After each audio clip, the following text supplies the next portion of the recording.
Nathan, how are you?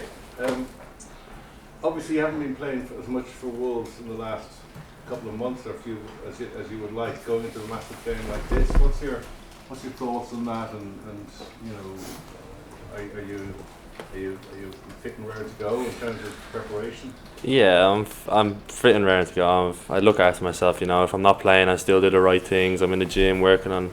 When you're not in the team, you know, you get to work on different things you can't work on when you're in a team. So I took the positives out of it. I made the best out of it, and I worked on what I needed to work on. I'm raring to go.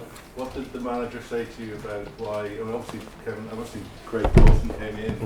But what did the manager say to you about why he was dropping you about? Nothing in particular. Didn't say any reason or certain reason why. He just wanted to change it up, which was not a problem. But he just said keep working hard, and I'll get my chance soon. So that's all I can do for the meantime. And obviously, you've had a great Ireland career, short but explosive. Yeah. You know, this is sort of the ups and downs that any professional footballer goes through, I suppose, isn't it? I mean, you have to kind of ignore the hype, or how do you deal with all of it mentally? No, that's exactly what it is. You know, I've been here before. To be fair, I've been in spells where I haven't played, and I have a good background behind me, looking after me, keeping me well, and you know, we're strong. Me, my family, everyone behind me, we're strong. We're willing to go work hard again and get back into the team, and that's what I'm about. It's who I am. It's my personality. Listen, there's the ups and downs, but as I say, don't get too high and don't get too low. You know, so it is what it is. John Brennan, please. Nathan, it's a sellout on Monday. Everyone's looking forward to seeing France and seeing Ireland take on France. The price for you is you're literally going to stand shoulder to shoulder with, who knows, Mbappe, Griezmann, Dembele, God knows. How are you focusing on that challenge? At the moment, I'm just treating it like any other game, but you know, as a kid, you can't you? No, I think you have to. I think if you build it up too much, you know, you'll be in trouble. You know, I think you'll get to the emotions. I'm just treating it as another game. We all want to go into the same routines, you know. And when it comes to it, you know, it's what you want to do as a kid. You want to play against the best in the world. You want to play against the best teams in the world.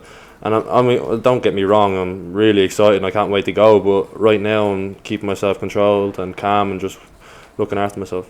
One or two of the lads are sort of saying, "Oh, it's the biggest game of my career." But you have a little bit of experience because you've played for Wolves and things. You've marked the best centre forwards in the Premier League anyway. Yeah. You have that under your belt. Do you bring that to the party on Monday night? I think, I guess so. But then there's a lot of players in the team who've played in big games as well. You know, players beside me, look at John Egan. You know, Doherty. You know, there's loads. So I can only bring what I can bring. But at the end of the day, we have to go there as a team. We have to be willing to work hard and play our best.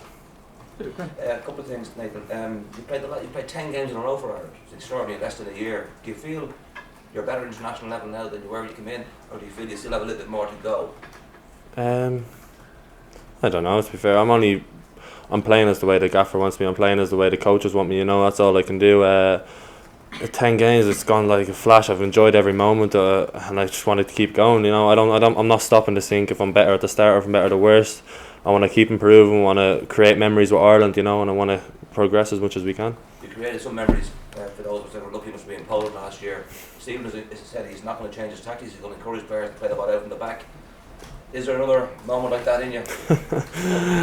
Who knows, honestly. I think it might be a one-off occasion, you know, but if I can recreate it again, I'll try my best. Have you tried to do that, by the way? Have you tried that? It's one of them things. I think as a young centre-half, I think you're growing up and stepping into play, but it was a one-off. I think I just seen a gap and had to go for it, you know. I if I didn't, I wouldn't have scored, would I? So it was worth it. And if you see that gap on Monday, I'll take it 100%. I'll take it. I'll go for it. Owen Calza, please. Who's the quickest player you played so far? Quickest player I've played? I don't know. No one probably as quick as Mbappe, but there's a few in the Premier League, you know, even the likes of here, Chio and Michael. I've played against plenty of quick players, and even before I started for like professional football, you know, so he has a lot more to game than just speed. So that's the problem. You can't just worry about his speed, but no, I think I'm taking that into account. If you end up in a race with him, do you feel comfortable that you know you have a trick to get him? Yeah, long tricks to get him. No, I have to be smarter than I think. He's gonna be quicker than me. I know. I'm not stubborn enough to say I'm quicker than him. You know, he's gonna be quicker than me. So I have to read the game better. Next question, guys. Yeah. Is anyone else want to ask a question who hasn't asked a question yet before these gentlemen hijack the rest of the press? Ashley, thank you. Just the impact of Mikey Johnston, what's he been like in training? Obviously, we've seen him come off the bench through the night, and yeah, he was pretty good. Yeah, Mikey, good lad. Since he's come in, he's been bubbly. You know, a lot of energy about him.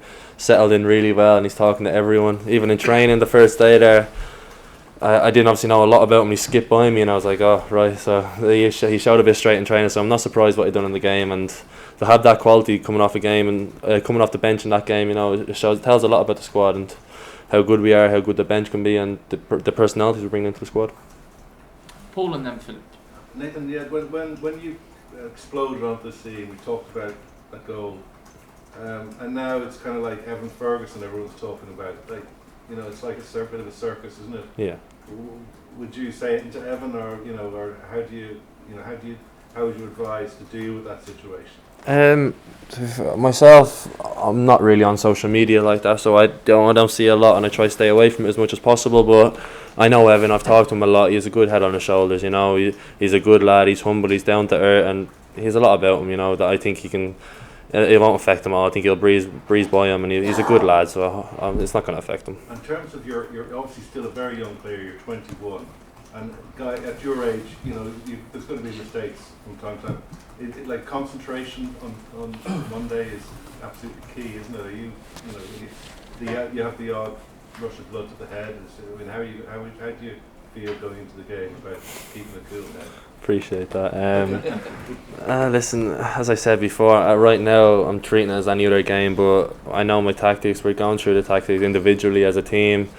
I'm gonna have to be on my A game. Everyone knows that. Everyone's got to be on their A game. But listen, there's not another squad of lads I'd like to go into this game with, and we're raring to go. Liam Brady's going against France, a bit like the one you Yeah. Philip, to end this. Yeah, thanks. Stephen Kenny's been very supportive of you, Nathan. He brought you in early, giving you a chance, trusted you. He feels the team is growing, evolving, and you know, he's building to this campaign. Just a thought on him, and there's under pressure, but would you like to see the team do well as much for him as much for yourselves? Yeah, I can't speak highly enough for the gaffer. You know, him, Keith. You know, everyone he's brought in, everyone, all the backroom staff. They've been unbelievable. Ever since I come in, they've given me everything I needed. They've given me the confidence I needed. They've given me the freedom I've needed. I can't speak highly enough of them, and we know as a team we're going into war for him. You know, we're going for war with all the lads. We know how much work they do off the pitch, and the only thing we can do is back them on the pitch. So.